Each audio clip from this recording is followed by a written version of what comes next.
Although business to consumer marketing can be exciting, business to business or B2B is where it gets fun for me.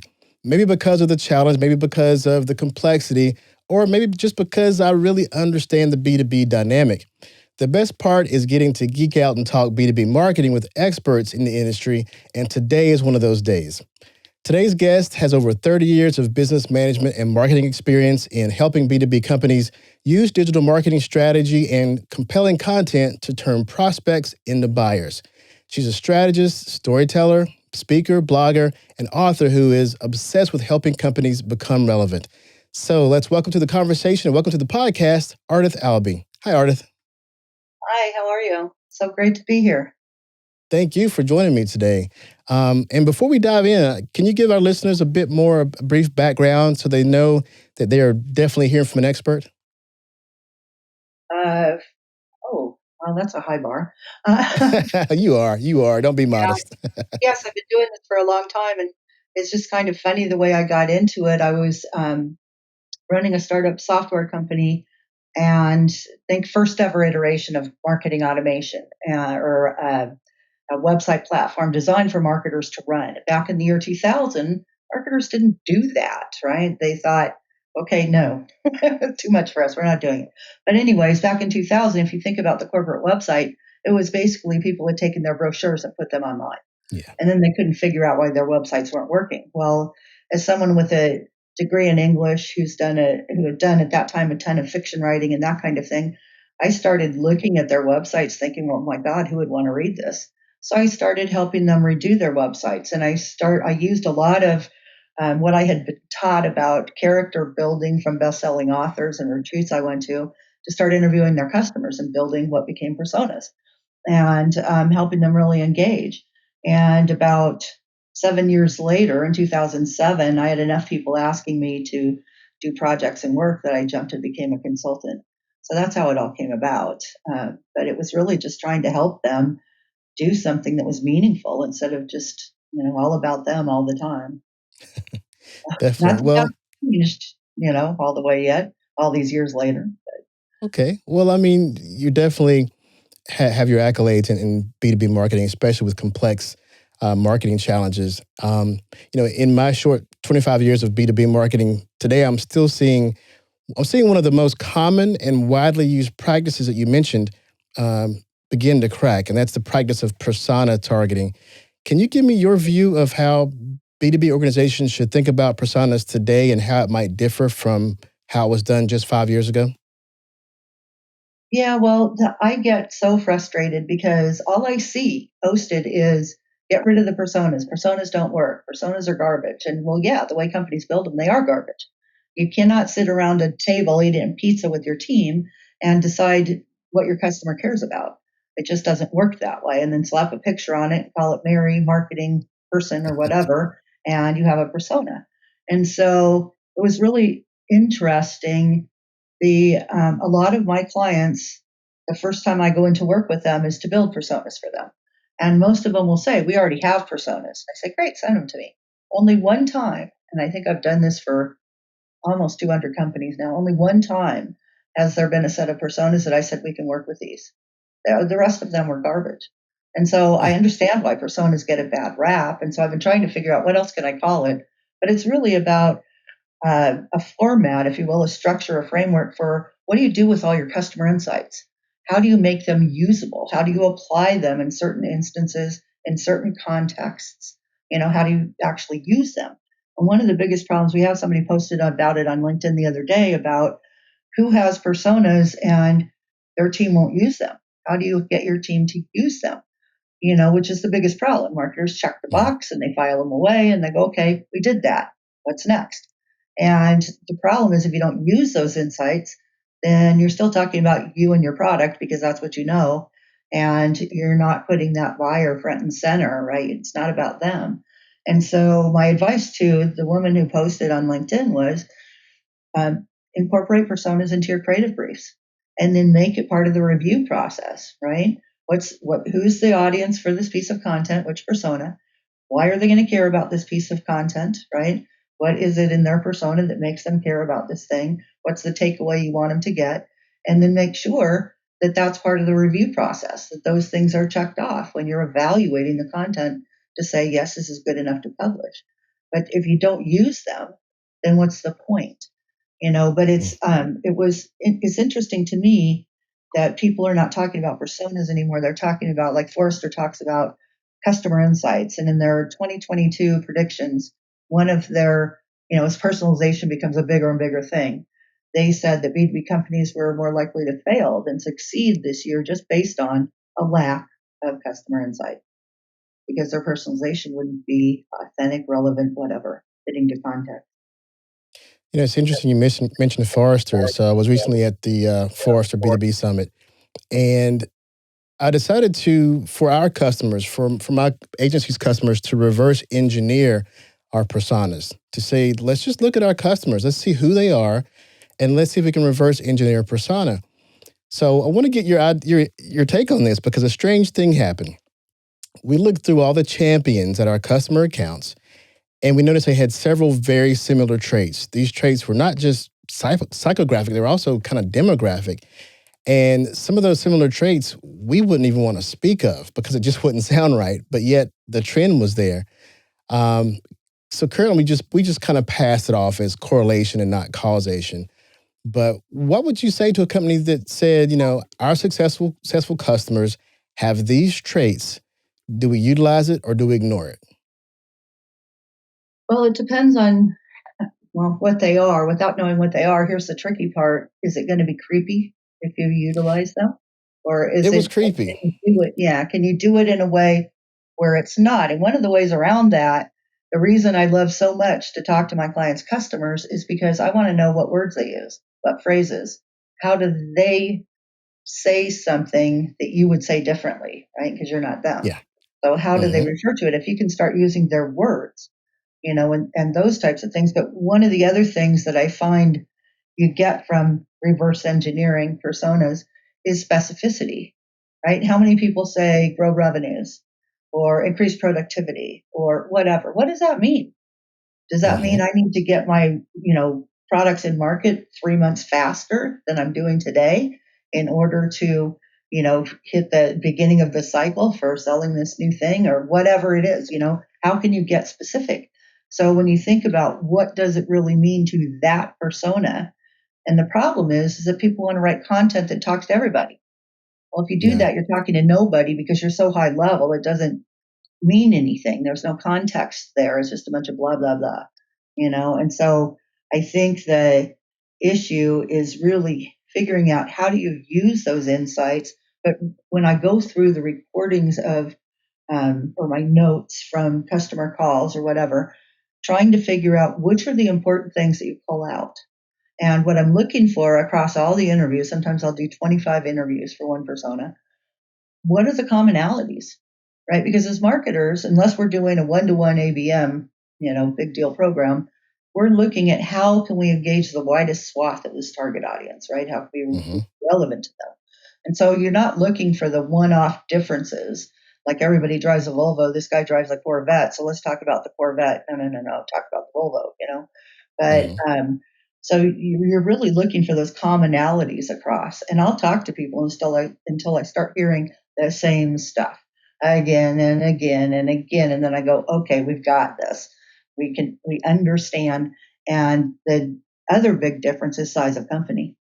If it's a small company, people are wearing more hats, their view is different than if it's a larger company and the persona is more specialized, right? Because their Mm-hmm. point of view is narrow, where in somebody wearing a lot of hats, their point of view is wider, and their reference points are going to be different. And that is one of the usable insights we found, which was how many people are typically working with or around our champion. In other words, are they a team of one, a team of 20? We saw some trends as terms of what does their staff look like. And as you mentioned too, we got the chance to understand their language. Like, what do they call things? We even saw a trend of them saying, we need this thing, but what do you call it? We were calling it this, or what do you guys call this thing? So they were basically saying to us, the professionals, what is the professional term for this thing that we call that thing? And so not only did we respond with creating content using those words and especially the emails to them, and also into, I guess, widening the persona of how they speak, we also began creating content to answer what is this thing called? Mhm. you know, Oh, for yeah. example, we produce video podcasts. We produce podcasts first. We found out that our customers didn't know an audio podcast from a video podcast many times. And so they would say, we want to do a podcast, but we also want to do video. What do you call that? And we realized the definition wasn't even out there. Is it video cast, vodcast, podcast with video? What was it? So we learned that, our many of our customers, in fact, our ideal customer, will want to get this service, but they don't even know what word to use. And so we began creating educational content on what it was and maybe help them earn the vocabulary of what to use. Well, it's funny because as a speaker, I speak on a lot of podcasts. One of my first Mhm. questions is always, is this going to be on video? So I know that I have to brush my hair and put on a clean shirt, or whatever, so that, and almost all of them are video as well as audio, but it's just funny. And and it happened because one day somebody didn't tell me. And so I Mm. thought I was doing audio, and I said, like, they were like, no, this is video. It's like, can we reschedule, please? But, so it becomes a key point, but people don't know. And it changed so fast. All of a sudden, what was a podcast is no longer just a podcast. It's now, it's almost like a little mini panel webinar or conversational webinar you know, versus a Yeah. podcast. And you So, mentioned earlier about being more centric to their vocabulary and to their world, because we decided we can call it podcast all we want to. It doesn't matter what we call it. It matters what our customer calls it. And we, at first we thought, well, we could be with the purists and call it what the purists call it, but it doesn't even matter. It only matters what our customers call it. And if they want us to create content for them and they call it a webcast, we'll do that too, as long as we know what they want. And we'll call it whatever they call it. yeah. Well, going back to what you did with the talking to them about what they call things, one of the things I also do when I'm interviewing customers for personas is test out messaging. Like the company will be dead set on, we think this phrase is just killer, Mm. and so, I'll throw in something like, what do you think about when I say blah, blah, blah? They'll be, oh God, that's terrible. Please don't say that, or they'll be, actually, I think about it more like this thing over here. And then sometimes they'll be, yeah, that's cool. I could buy into that, but it's a great way just to test, some of your value prop messaging or some of the phrasing you're going to put on your website or, those kinds of things just to get that knee jerk reaction. Cause I'll throw it out there when it's not really in the line of conversation, just as an aside to see what they think. And so it's kind of fun, actually. So I've had And some that's why really, companies need consultants. yeah, I've had some Because you really, asked that question. yeah, Yeah, it's what better way to test, you know, instead of after the fact when you've got it on your website and everybody's bouncing and leaving because they're like, oh God, you know. yeah, I'm glad you mentioned that because glad you asked them that question because that's something that, especially with B2B, we get caught in our own terminologies so much that we market outbound with our words, and they're not even our customers' words, I know especially with products. I'm having a continuous conversation about this kind of thing with a VP that I'm doing a extended project for. And every time we get ready to release an email or content or whatever, she's saying, well, I wouldn't read that. So we're not sending that. You have to fix it. You have to change it. And I'm like, but you're not our target market. You are not in Mm. any way related to our target market. Think about that. No, I still wouldn't read it. Change it. I'm like, I'm not going to. So, but They need you. They need a so consultant for it, sure. but it's, I've sat in so many of these meetings where somebody says, well, we're not doing this program because I wouldn't engage with that. Well, you're not the buyer, you're not the audience. And so people need to learn how to get out of their own way, quite frankly. But it's not Absolutely. about what we think, it's about what is going to resonate with our audience. And it takes the willingness to let go of that, even if it's something you yourself wouldn't like. Heck, I've written a lot of things that I would never read, but I'm not the audience. You know what I mean? Yeah, yeah, yeah. Well, I want to ask you some things about some more like timely marketing topics.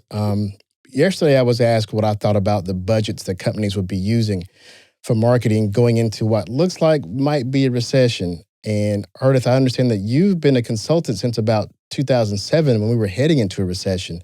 So, did you see companies pull back on marketing then, or did they dig deeper in with their marketing efforts? Actually, starting my consulting business in 2007 was one of the best choices I could have ever made because companies knew they were in trouble. And if they didn't fix it, they were going, because nobody knew how long the recession or whatever we were going into in 2008 was going to last. So I started my consultancy in the middle of 2007.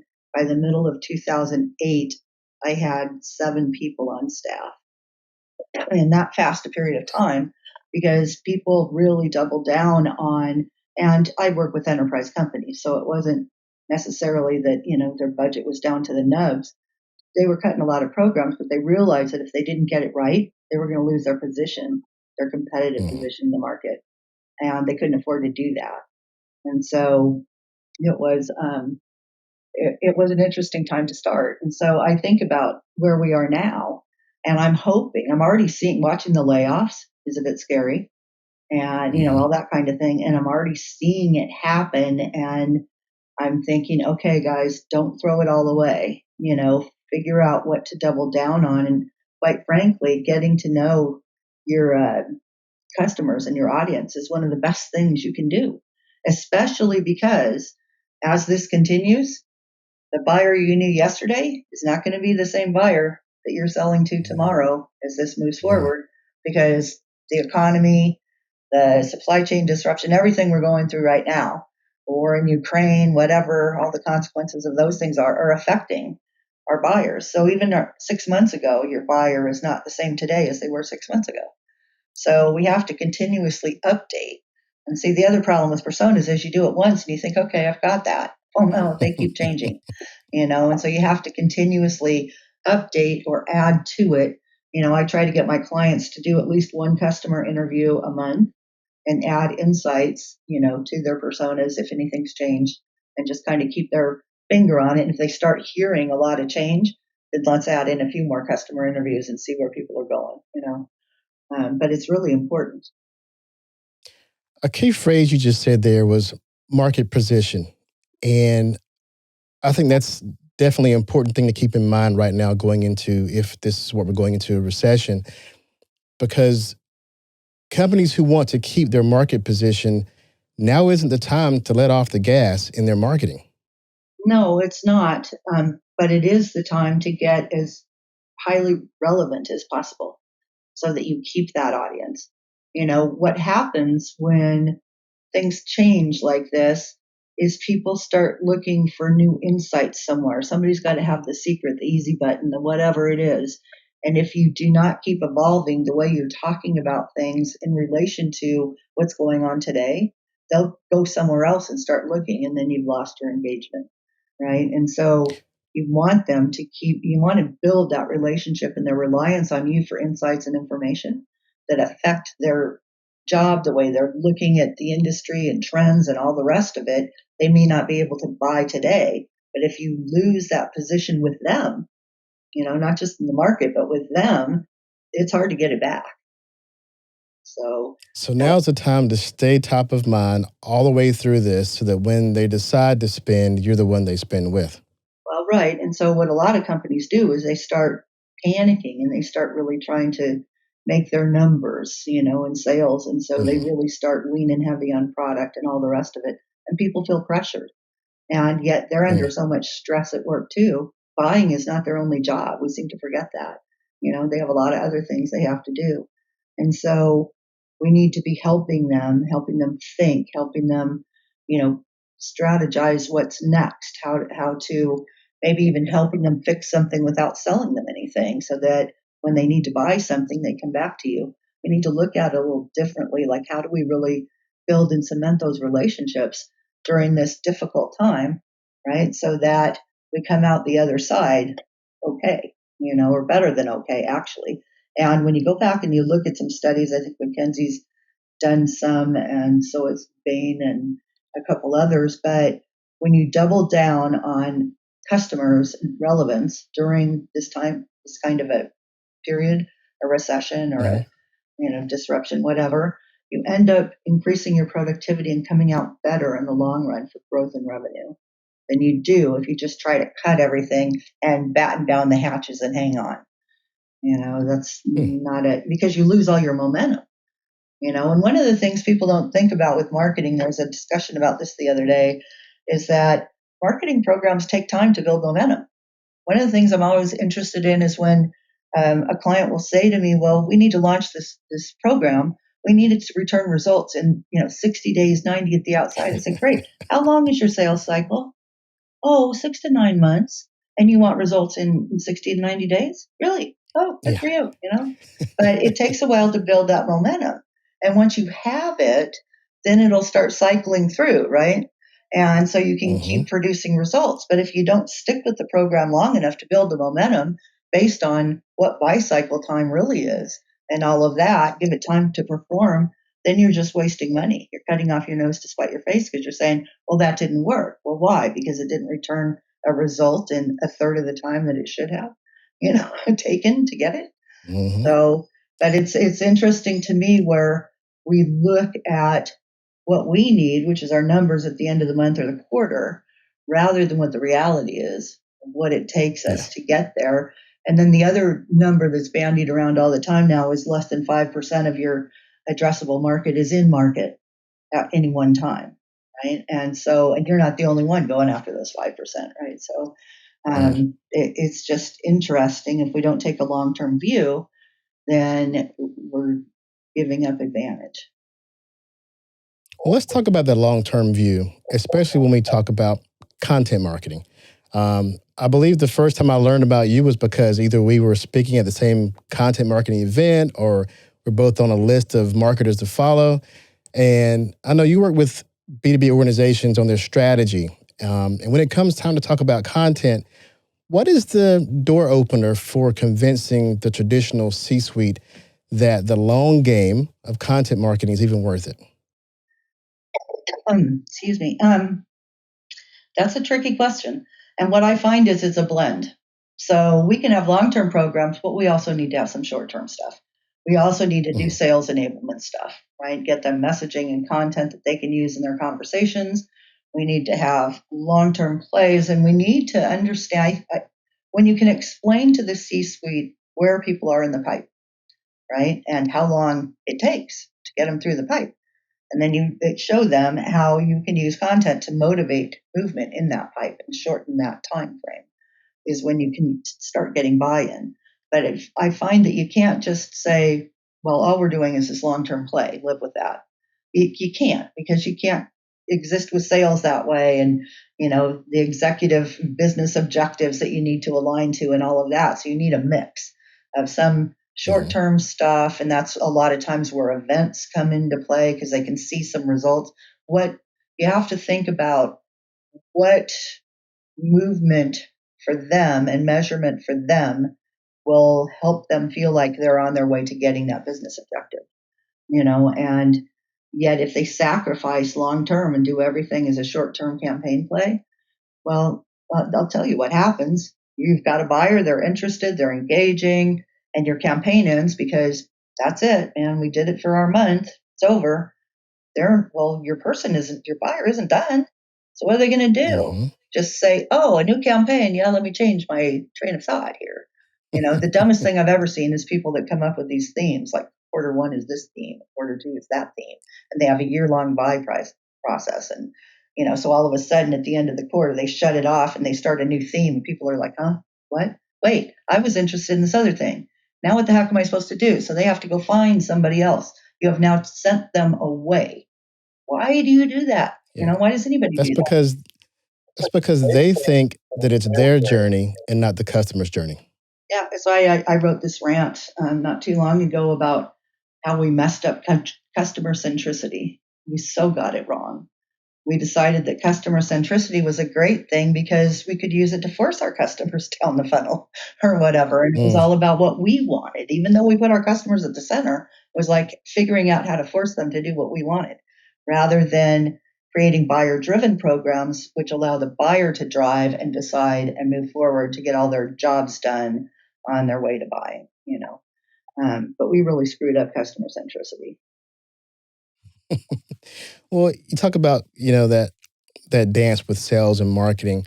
I had an interesting thing happen, and I posted about it today on LinkedIn, where we had one of our prospective customers actually thank us for an email that we sent. And while this email it was an automated part of our sales process, and even though it was not a sales email. It just provided some educational information to this prospect that we know is researching for a service that we provide. I noticed on your website you have a bullet point that beautifully expresses exactly what we experienced, and your bullet point was design lead nurturing programs that motivate progression from curiosity to customer. So, if you're trying to explain this concept, not to marketing, but to a sales team, how would you present that? Well, it's interesting. During the high point of COVID, I agreed to become interim VP of marketing for one of my clients. Um, and so they sold sales enablement software.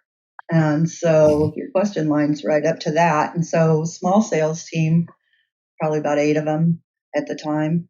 And what they really needed help with was content and conversations and knowing how to um, extend the engagement that we created in marketing.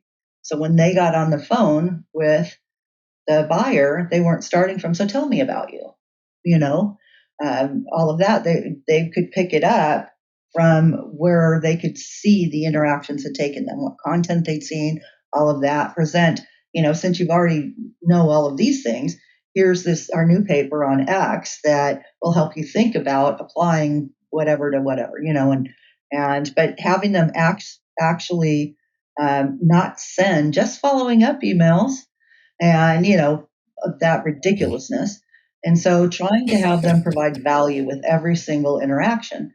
And what was interesting was um, probably at least two or three of the sales team were like, we don't need you marketing, we know what we're Mhm. doing. We don't have any use for you. And some of the other ones were like, great, help us. What should we do? Well, the other ones started seeing stuff happen, right? And they started getting in these conversations, and their prospects started downloading their content and sharing it with other people on the buying committee and that kind of thing. And then all of a sudden, the hoity toity ones were coming back and going, okay, wait, what are you guys doing? And so it helps, especially with sales, if you can get a champion that will try out some of this stuff and then be able to talk about it, show them, see, it works. I got 3 calls this week because I did this, or whatever. Mhm. But the other secret, I think, to aligning sales and marketing is when I do a persona project, who are some of the first people I talk to? The sales team.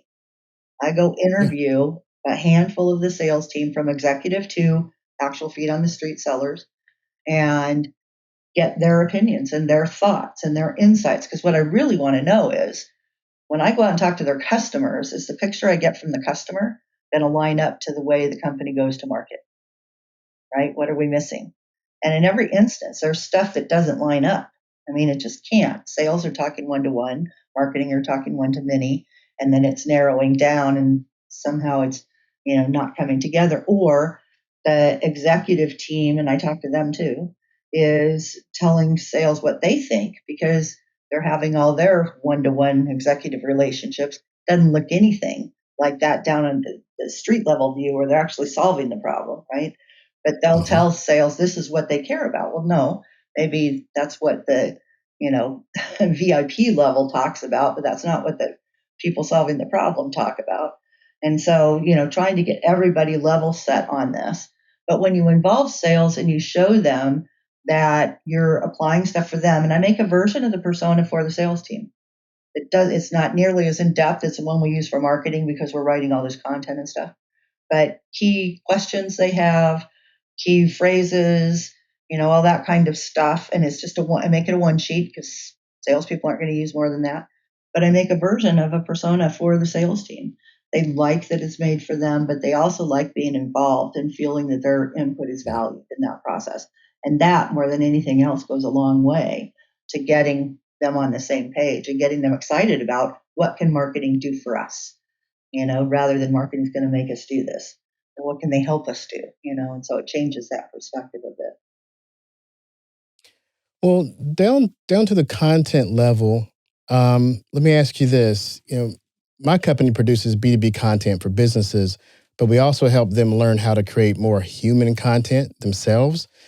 Can you speak to some of the ways that even B2B companies can become more human and relatable to their customer in order to pull interest in rather than keep pushing out products and services?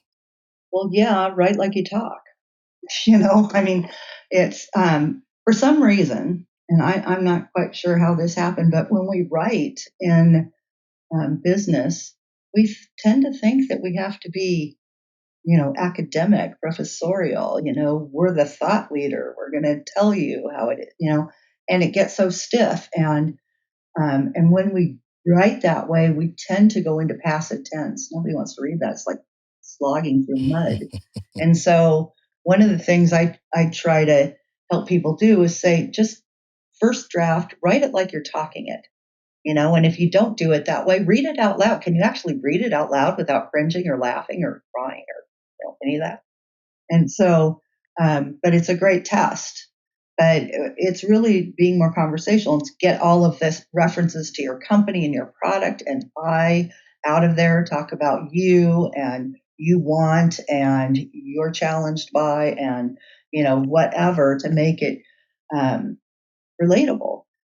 One of the things that I think people miss a lot is when they're trying to write more personalized content, they tend to talk down to the person on the Mm, receiving end.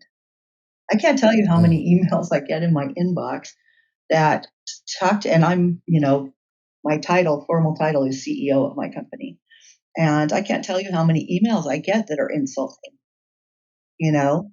And I'm like, you obviously, first of all, don't know who I am. Second of all, that you would write this to a CEO, whether, who you mhm. don't know and whatever, but they tend to say, companies like you are failing at X, Y, and Z. And I'm like, that's what I Oh, I do for love a those living, you emails. idiot. So, but it's like, you've got to think about it. I often, when I'm working on a project with clients, I will make them send Mhm, nurture emails to themselves. Send it into your mm, inbox. You get it. You read it. Put yourself in your customer's shoes. Are you going to delete that thing or are you going to click on the link? You know, and experience it because let me tell you something. It looks a lot different in a Word document than it does when it's actually in an email format or on the web page or yeah. whatever. And so, you need to think about how does it land, so it's not just the word choice itself, but the phrasing and, what sounds good in your head, which is why I make people read out loud, sounds totally different when, it's put in front of somebody and they read it and they think, who in the hell do you think you are? you know and you don't want to have that kind of response. That's not the intent, but it's lazy content, I call it, because we're not paying attention to Yeah. how it lands, and that is one of the biggest parts of it. I just edited a paper this morning for um, a company I'm doing strategy for, and they just asked me, could you look at this? Our agency gave it to us and wrote it for us, and I went through it, and it was a paper and it had 5 sections that you could have just pulled out and had them stand alone. They were not related to each other. There was no flow. I was like, what are we talking about here? And then they sourced the heck out of irrelevant statistics and things, but the really important statistics that applied to what the client does had no sources.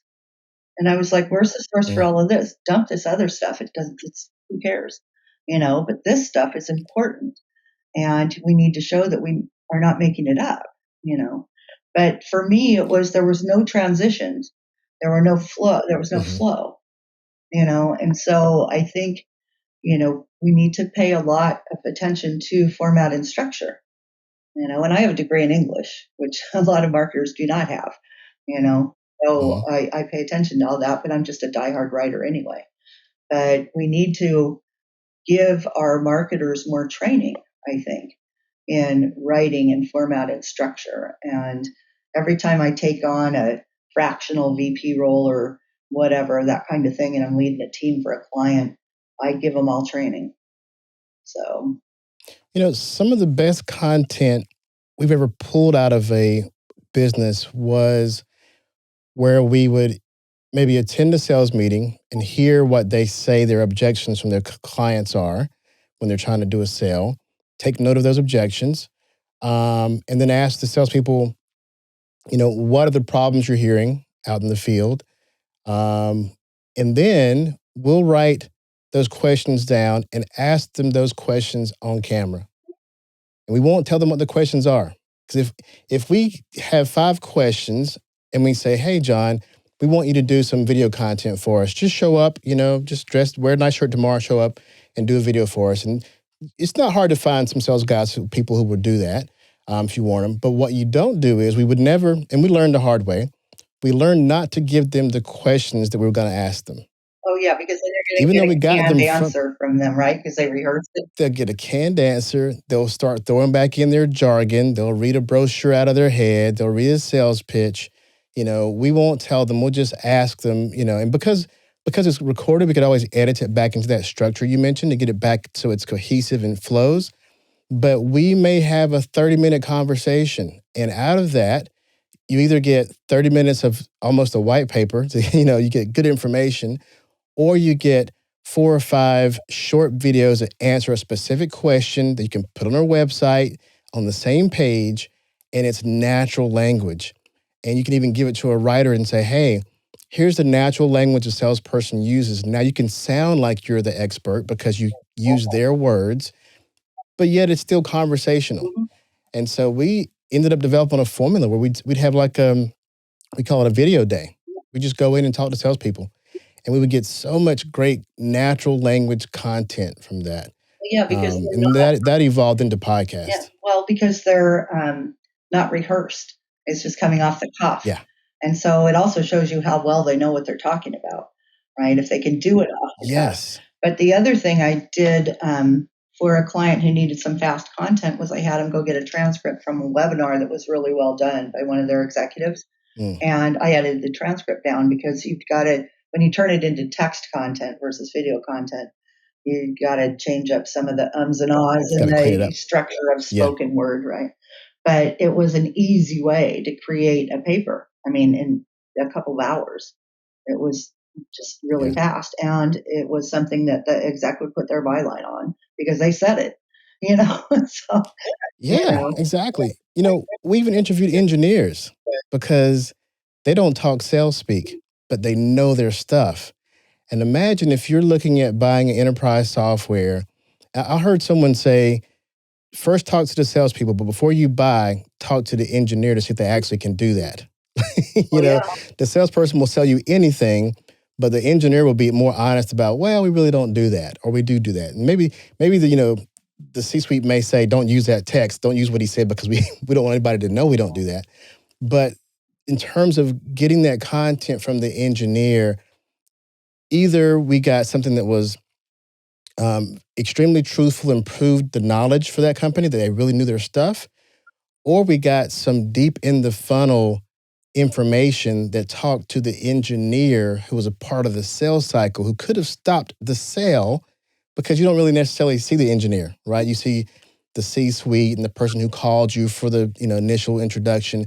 But what you don't see is during that sales process, they pass it to the people who really have to use this stuff. And they go, you know what? It doesn't integrate with this, doesn't integrate with that. I don't like their code. Don't buy it. But if you have content from people like them in their language, it improves your sales cycle. Well, yeah, absolutely agree. And on top of that, it's so much better to ask them to talk about what they do than ask them to write about what they do. Oh my God. Oh, One of my clients yes. is a quantum computing company. And when we ask engineers, because we need technical content, you should see what they give us. It's just like, no, No, no. Could you just talk to me about it, and so Yeah. because it's like, man, you need a PhD to get through that. I mean, it's like, so Hmm. granted that most of our Plus, when you're interviewing somebody and they're talking to you at that level, they can see your face look confused Mhm. and they can simplify it and Right, rephrase it. exactly. And so, but what a great way to engage really technical subject matter experts because they're really good at explaining stuff. But man, you ask them to write about it, and all of a sudden they're back in college writing their thesis, or they're writing something for the Journal of Engineering, or whatever. And it's Yeah. just, a nightmare. But that's a great tactic for getting technical SMEs involved, and you get good content. Well, you get great content. And to kind of wrap up, I love the content parts. I know you do a lot of strategy with companies, and I know content's a part of that. Are there any types of content that you think companies should do more of, or any challenges they're having in doing more than just written content? Well, somehow along the line of when I can't even remember when it started, but you might. When everybody started saying that humans have the attention of goldfish, like 8 seconds. And I'm kind of like, if your content was good, they would pay more Yeah. than 8 seconds of their attention to read it. But, everybody got into this thing where it's shorter formats and shorter this and shorter that. But you know what? Research is showing that it's the longer pieces, the guides, the white papers, the webinars. Those are the ones that marketing teams have trouble producing because they take more, right? They're more in depth, Hmm. they take more insight, they take more expertise to produce, whether from a writing perspective or whatever. But I think, and even though buyers are saying, give me short snips, you can repurpose longer content all you want to give them those shorter snips. But at Yeah. some point, having it all together is going to be really beneficial. But I think, in fact, Netline, I think it was Netline, came out with their study. The top piece of content that was downloaded was an e-guide. And you would think that Hmm. people downloading e-guides would be in buy mode, right? Or buying in the short term. Nope. They what they found was really that longer form content, the e-guides and the white papers and whatever. They were a year out, and so they're just doing their research and trying to ingest it all. So if you're trying to build attention and engagement, start looking at those longer pieces. Instead, a lot of people think, well, we need, our blog will engage them, and then we'll give them some infographics and some short videos and whatever, and we'll build in as they go through the cycle. Then maybe a webinar or a paper. They really want the papers earlier. I think we need to focus Hmm. more on doing some in-depth pieces rather than short pieces where you can't dive all the way in. But the other thing that I think is lacking is connecting the dots. How many pieces of standalone content do you find on your client's website? Where you go out, you read it, and then there's like, if you want to go to what's next, how do you do that? You go search through all Hmm. their videos or on their blog or on their, why don't we tell people what's next? We need to connect the dots. In Hmm. fact, Uberflip just did a little small report. And one of the things that buyers wanted was give me what's next. So I don't have to go look for it. I don't know what to look for. And so we need to, if you're going to do shorter pieces, make sure they're connected. I think companies or software like Path Factory does a great job of that by, creating hubs where you can, stack the content and connect it. So you connect the dots for people. But I think that's one of the shortfalls is that we'll give them one piece of content and then there's nothing else there. So it's kind of what I call a drive-by view. Okay, thanks for sharing. Moving on, Yeah. and how do they make their way back to you? You said a key thing there, hubs, because I was talking with John Miller from Demand, is it Fan base, Demand Gen? demand base, Demand yeah. Base, yes. And they have an amazing content hub. And I use it as an example often because however you choose to consume content, they're going to have some content in that format for you to Mhm. choose. If you prefer to listen, it's there. If you prefer to watch videos, it's there. If you prefer to read, it's there. And I think any company who wants to reach a broader audience, that's part of the broader. It isn't necessarily different people, but it's different ways people consume content. Some prefer to read, some prefer to watch, some prefer to listen. And if someone prefers to listen, then your white paper will not get to them necessarily. Yeah. They prefer to watch, then the podcast might not get to them. So I think I'm a firm believer in diversifying the types of content that a company needs to create. And like you said, have a hub so they go there, they don't just find the one piece that they don't care to consume and leave. They can find their preferred type of content. Yeah, I totally agree. It's just like when I click to go to a podcast page, I don't have time to listen to the podcast. Give me the transcript so I can skim it, get to the parts that I want to know about, and move on with my day because I don't have time for that, right? So I'm a reader, just by virtue of probably being a writer. But I prefer written. But every time I go to a podcast link and there's no transcript, I'm like, okay, see ya. Would have been nice, but nope, I don't have time for that. That's good to hear because my clients often ask us, why we suggest they add a transcript.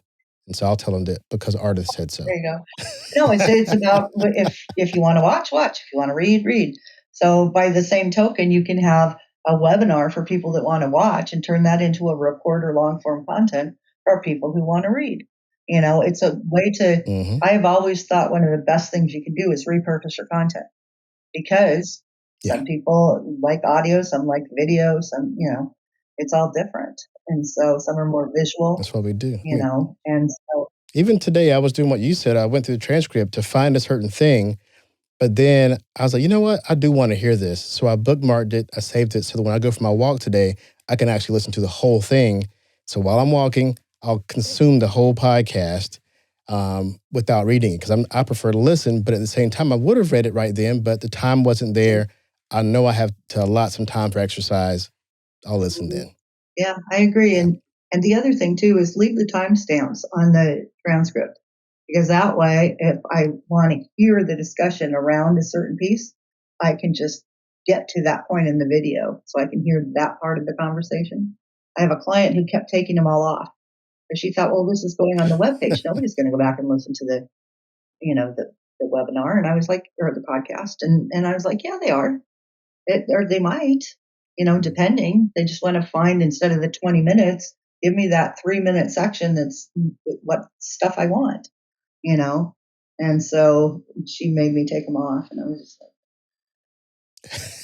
like, hey, you can only consult but so much, right? They don't have to take it. No. So. You become very, you learn to give up your personal attachment to stuff when you're a consultant. You can put it out there, but then it's up to them whether they take it or not. So. Definitely. Well, Ardath, I am tremendously grateful for your time and insights today. Would you like to share any final words about your most recent content or how we can reach you? Oh, sure. You can find me on LinkedIn at Ardath Albee, which is where I am most of the time. I'm on Twitter at Ardath421, and my website is marketinginteractions.com. And thanks for having me. This has been a great conversation. We could go on all day, I think. We could. So I look forward to seeing you probably in person at some point. And maybe we'll just talk again here as well. But yeah, we could, as I said earlier on, having somebody to talk B2B geek stuff, we could do it all day long. Absolutely. Thanks again. And to our listeners, if you're listening to the podcast and want to see Ardath and I, a video of the podcast and others will be available in the podcast section of contentmonster.com. Thanks again, Ardath. Thank you for listening to the Business of Marketing podcast, a show brought to you by ContentMonster.com, the producer of B2B digital marketing content. Show notes can be found on ContentMonster.com, as well as aleejudge.com. To continue the conversation, be sure to follow the podcast on your favorite podcast platform.